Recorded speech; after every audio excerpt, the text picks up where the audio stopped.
değerli arkadaşlarım, sevgili konuklar,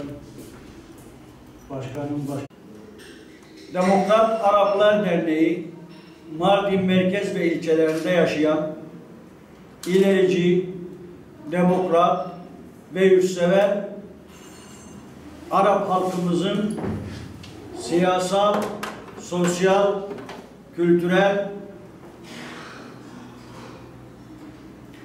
haklarının korunması ve bunlardan kaynaklanan sorunların çözümü için kurulmuştur.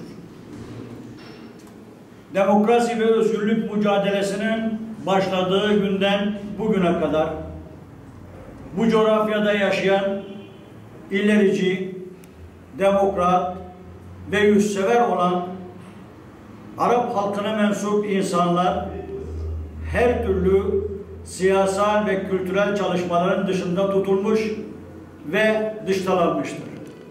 Arkadaşımız yok. Teşekkür ediyorum.